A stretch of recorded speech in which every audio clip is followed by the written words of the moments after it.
Observando a história do Brasil, fica claro que nosso país é especialista em desperdiçar dinheiro público com obras inacabadas ou projetos faraônicos completamente inúteis. Temos muitos exemplos de elefantes brancos espalhados pelo país, como o VLT de Cuiabá, o Aquário do Ceará, a cidade universitária do Amazonas e mais de 8.000 obras inacabadas que hoje estão abandonadas. Dentre tantas obras esquecidas, uma se destaca como símbolo do fracasso do regime militar brasileiro, a BR-230, mais conhecida como a rodovia Transamazônica. Idealizada como um sonho de Médici para desenvolver e ocupar a Amazônia, ela se transformou em um atoleiro que sacrificou vidas, florestas e desperdiçou bilhões. Neste vídeo vamos mostrar como esse projeto megalomaníaco surgiu e por que se tornou um dos maiores símbolos de fracasso da história recente do Brasil.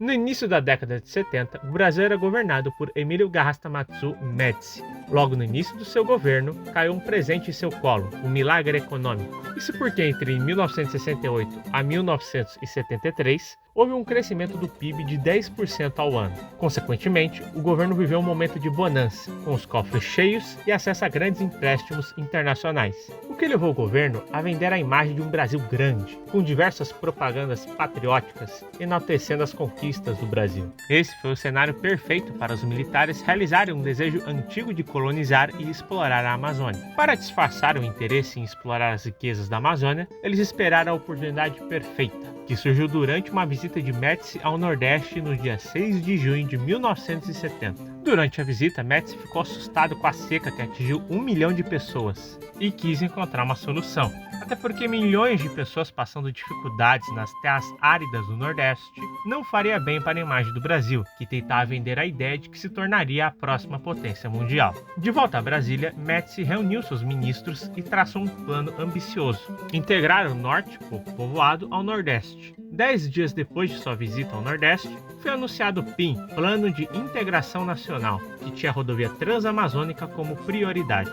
Na época, o PIN foi orçado em 2 bilhões de cruzeiros. O plano foi bancado com dinheiro do Sudã e do Sudene, órgãos voltados ao desenvolvimento econômico do Norte e Nordeste, além de empréstimos gordos do FMI e do BIRD. Boa parte dessa grana foi despejada nesta rodovia. Inicialmente, a rodovia teria 8.000 quilômetros e seria totalmente pavimentada, ligando Cabedelo, na Paraíba, até o Oceano Pacífico, passando pelo Peru e pelo Equador. Mas o projeto foi modificado e reduzido para 5.000 quilômetros, indo até Benjamin Constant, na fronteira com o Peru e a Colômbia. Além da rodovia, o plano previa uma ocupação massiva da Amazônia. A ideia era que o INCRA realizasse uma reforma agrária e distribuísse 6 milhões de hectares a colonos, principalmente para nordestinos. Cada família receberia 100 hectares para a agricultura, mas não teria total autonomia sobre o terreno, tendo que preservar metade dele. Com essas condições, os militares, não ironicamente, esperavam levar 1 milhão de pessoas para morar na região. E bom, por ser um lugar no meio do nada, o governo precisava disponibilizar uma infraestrutura minimamente decente. Por isso, os militares planejaram uma rede de assentamento.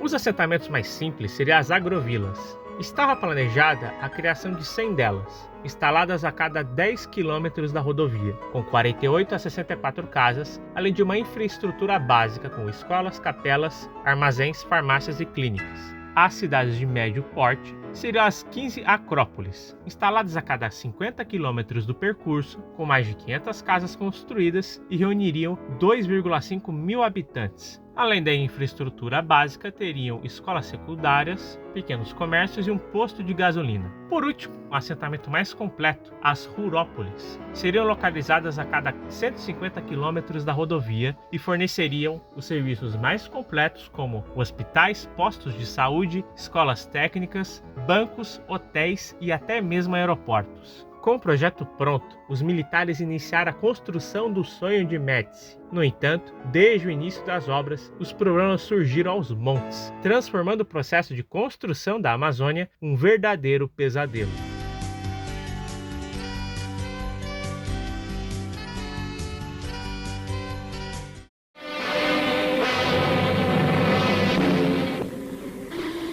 Estradas, ocupação, riqueza e missão. Amazônia, desafio que unidos vamos vencer. 4 meses após a visita de Médici ao Nordeste, que inspirou a Transamazônica, as obras começaram em 9 de outubro de 1970 em Altamira, no Pará. O marco inicial foi uma placa de metal com os seguintes dizeres: nestas margens do Xingu, em plena selva amazônica, o senhor presidente da República dá início à construção da Transamazônica, numa arrancada histórica para a conquista e colonização deste gigantesco mundo verde. Com isso, começaram a chegar uma avalanche de máquinas, novos moradores e mais de 4.000 operários para trabalharem na rodovia. Mas logo no início, os desafios surgiram. A Amazônia sempre foi um lugar com fácil proliferação de doenças, como malária e outras até então desconhecidas, o que pegou os trabalhadores desprevenidos. Sem conhecimento sobre a prevenção, muitos adoeceram gravemente, epidemias se espalharam e acidentes, como picadas de insetos e cobras, causaram inúmeros óbitos de operários e colonos. Com medo de que esses casos se tornassem uma crise gigantesca para o governo, os militares minimizaram as ocorrências e tentaram esconder do resto do país. Até por isso, não temos nenhuma estimativa de quantas pessoas faleceram durante as obras. Para tentar frear os contágios, o governo desenhou um plano de prevenção, que consistia em saneamento, vacinas e forrar a Amazônia inteira com inseticida DDT, o qual se mostrou ineficiente para combater a malária, por exemplo, e também prejudicou os solos e rios da região. Além disso, as chuvas fortes que atingiu o local por pelo menos 6 meses ao ano, tornaram o progresso da obra impossível, porque o solo ficava extremamente pesado. À medida que a construção avançava, a derrubada de árvores gigantescas, algumas com mais de 50 metros, acabaram devastando a floresta. A rodovia cruzava territórios de 29 povos indígenas, e a chegada dos trabalhadores trouxe doenças que desencadearam epidemias nas comunidades. A fauna local também sofreu com a fragmentação de habitats. Apesar de todas as dificuldades, no dia 27 de setembro de 1972, foi entregue o primeiro trecho da rodovia, com 1.254 quilômetros, entre a cidade de Estreito, no Maranhão, a Ituibá, no Pará. A Transamazônica foi sendo entregue de maneira gradativa até 1974, quando o governo deu a rodovia como concluída, mesmo faltando cerca de 700 quilômetros para chegar até a fronteira com a Colômbia e Peru. O término da obra marcou também o fim do governo Médici e o início do governo Geisel. Contudo, esta herança maldita que Médici deixou para o Brasil provou que a selva amazônica engole seus invasores sem nenhuma piedade.